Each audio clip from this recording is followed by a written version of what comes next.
guys, BBI here. I want to stop and say thanks for tuning in and checking out whatever the video is about that's about ready to come up next. If you could take a minute and hit subscribe, I'd greatly appreciate it. And if you enjoy what you've seen here, make sure to hit the like button. We'd greatly appreciate your support. Anyhow, guys, all that aside, let's get on with the show.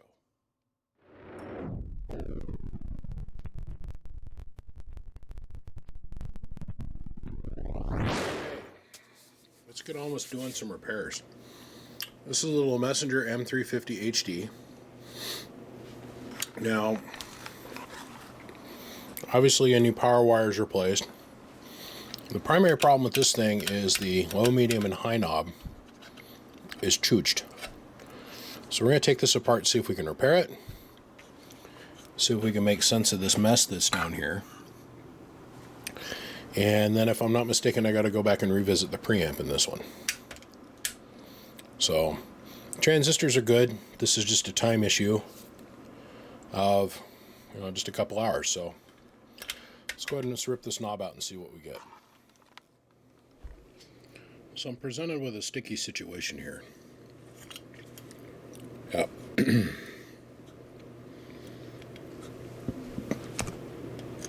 This wafer switch is junk.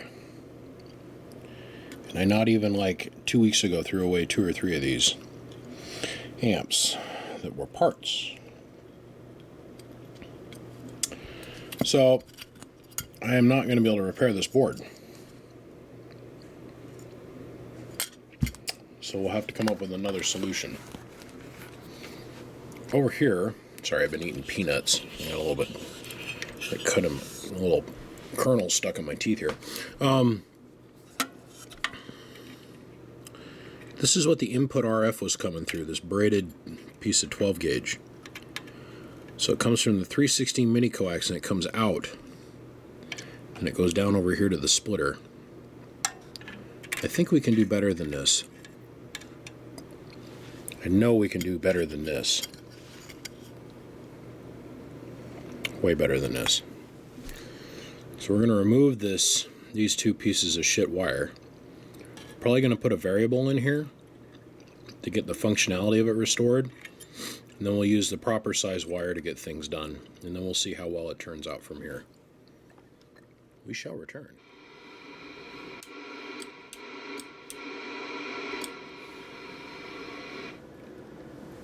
Finally, getting my groove back here.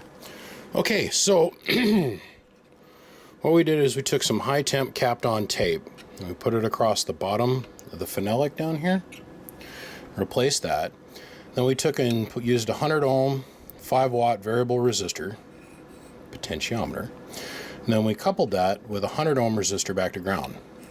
And the reason we do that is so when we turn the variable down, instead of trying to dissipate the energy just back through the wiper motion of the variable, it allows us to dump it back to ground.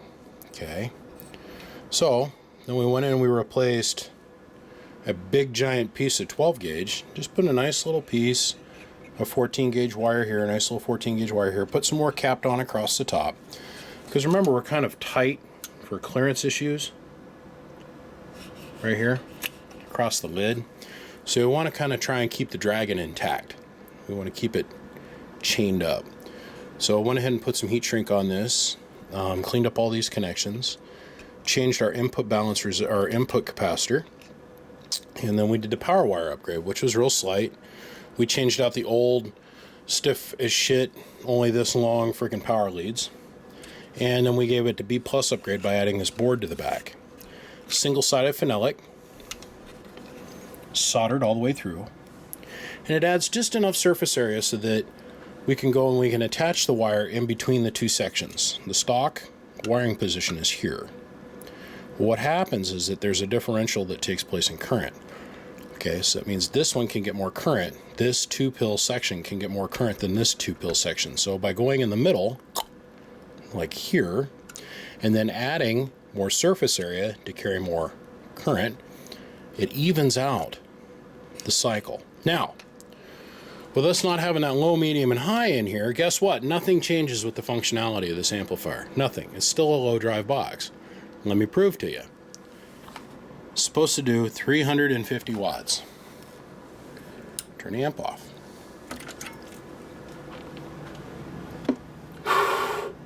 Hello. 20 whole peak watts.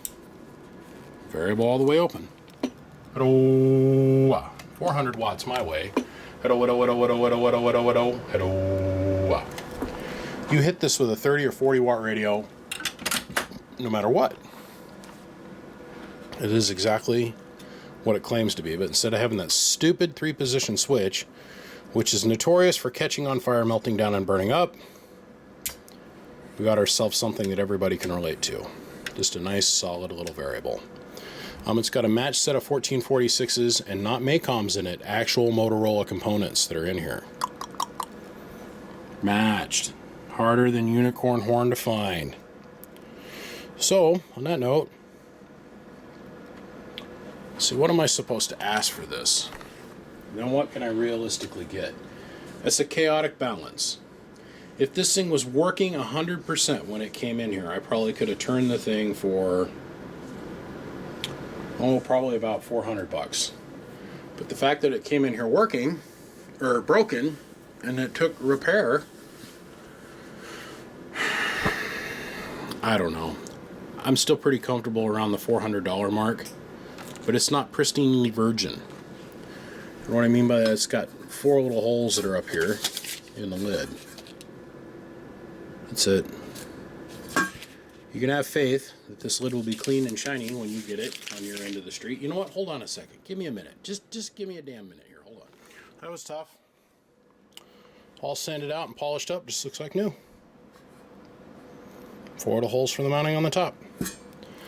Brand new stainless steel mounting screws. It beats the old ones that are rusted and busted. Brand new and pretty. Okay guys, $400 for this beautiful little gem. I'm going to put a sticker on the lid, and we're going to take it in the house and set it aside. Give me a call if you want it. You know the number. Simple. 400 bucks, absolutely pristine, ready to go, M350. Let me know. Okay, on to the next one.